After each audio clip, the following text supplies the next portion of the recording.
जय सिया राम, जय हनुमान। भक्तों, आप सभी का स्वागत है आपके अपने चैनल पर संदीप भक्ति ज्ञान गंगा में। भक्तों, मार्गशीर्ष मास के शुक्ल पक्ष की पंचमी तिथि को विवाह पंचमी का पर्व मनाया जाता है। मान्यता है कि आज के दिन प्रभु श्री राम और माता सीता का शुभ विवाह हुआ था। इसी के कारण आज के दिन अयोध्या सहित देश के अन्य मंदिरों में धूमधाम से विवाह कराया जाता है। आज के दिन माता जानकी और श्री राम जी की विधिवत पूजा करने से शुभ फलों की प्राप्ति होती है और सुख समृद्धि बनी रहती है। साथ ही इसके साथ ही पूजा पाठ करने के बाद में इस व्रत कथा का पाठ अवश्य रूप से करना चाहिए। इससे प्रभु श्री राम के साथ साथ माता सीता का आशीर्वाद भी प्राप्त होता है। तो आज की इस वीडियो में हम जानने वाले हैं विवाह पंचमी की व्रत कथा या कहानी। तो देखिए भक्तों, जो लोग भक्त व्रत रखते हैं उन्हें कथा अवश्य रूप से सुननी चाहिए, और जो भक्त केवल सिर्फ पूजन ही कर रहे हैं तब भी उन्हें इस कथा को सुनना चाहिए, तभी उनका पूजन व्रत संपूर्ण माना जाता है। तो देखिए भक्तों, कथा सुनने के लिए सबसे पहले आप अपने एक लोटे में जल ले लीजिएगा। उसके बाद ही हमें कथा सुननी है। जहाँ पर आप पूजन कर रहे हैं वहीं पर हमें कथा सुननी है बैठ करके पास में।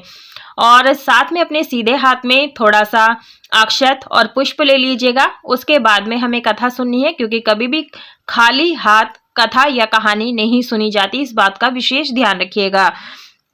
तो देखिए भक्तों, इस दिन भगवान राम और सीता माता का विवाह संपन्न हुआ था। इसी दिन को भगवान राम और माता सीता के विवाह की वर्षगांठ के रूप में मनाया जाता है।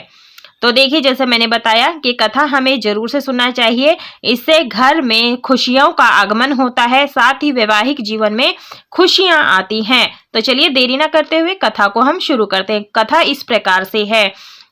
भगवान विष्णु के अवतार लेकर राजा दशरथ के घर श्री राम के रूप में जन्म लिया था। दूसरी ओर मिथिला के राजा जनक हल चलाते समय धरती से उत्पन्न एक कन्या मिलती है, जिन्हें वे अपनी पुत्री मानकर सीता नाम देते हैं।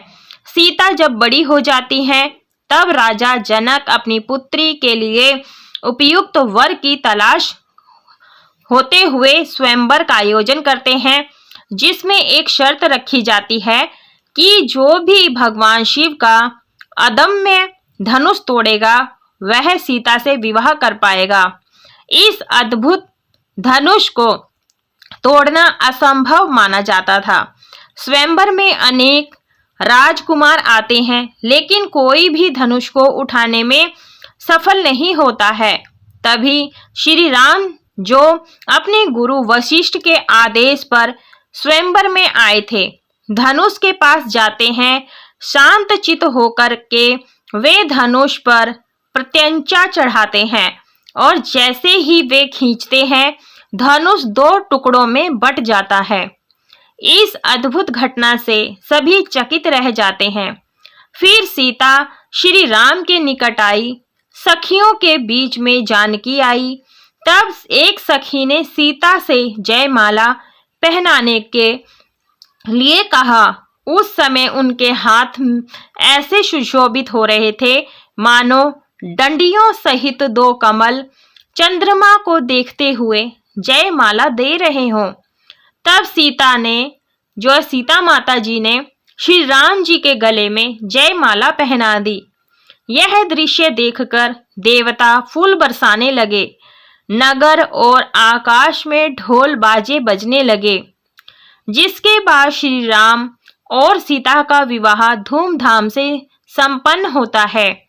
इसके बाद से ही हर साल मार्गशीर्ष मास के शुक्ल पक्ष की पंचमी तिथि को माता सीता और प्रभु श्री राम का विवाह वर्षगांठ के रूप में मनाया जाता है, और बड़ी खुशियों के साथ मनाया जाता है। तो इस पूजन को आप जरूर से करें। और देखिए भक्तों, हमें ये पूजन जरूर से करना चाहिए। तो देखिए भक्तों, इस प्रकार से सीता जी का विवाह राम जी से हुआ।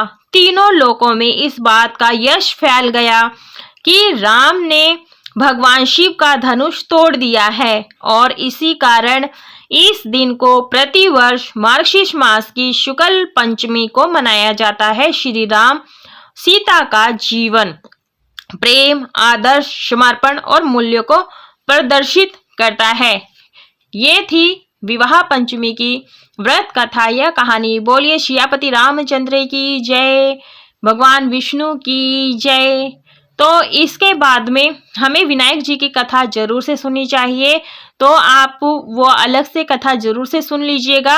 और कथा सुनने के बाद में जो जल का लोटा लिया था वो आप सूर्य देव को अर्घ्य दे दीजिएगा, यदि आप दिन में कथा सुन रहे हैं। यदि आप शाम को कथा सुन रहे हैं तब भी आपने सूर्य देव को अर्घ्य देना है, या फिर आप किसी पौधे में जल को सिला दीजिएगा। और क्षमा प्रार्थना जरूर से मांग लीजिएगा। पूजा में रही कोई भी गलती हो जाए, क्षमा प्रार्थना जरूर से मांग लीजिएगा। और इसकी पूजा विधि क्या होती है, इसका ऑलरेडी वीडियो हमारे चैनल पर आ चुका है, आप वहां जाकर के देख सकते हैं।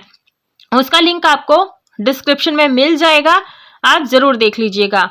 वीडियो पसंद आती है तो वीडियो को लाइक कीजिएगा, ज़्यादा से ज़्यादा शेयर कीजिएगा। चैनल पर नए हैं, चैनल को सब्सक्राइब जरूर कर लीजिएगा। और कोई भी आपके मन में प्रश्न हो वो कमेंट में पूछ सकते हैं, रिप्लाई जरूर से मिल जाएगा। और फेसबुक पर, इंस्टाग्राम पर फॉलो जरूर से कीजिएगा। तब तक के लिए मिलते हैं नेक्स्ट वीडियो में। पूरा वीडियो देखने के लिए आप सभी का धन्यवाद। कमेंट बॉक्स में जय सिया राम, जय हनुमान अवश्य लिखेगा। जय सिया राम।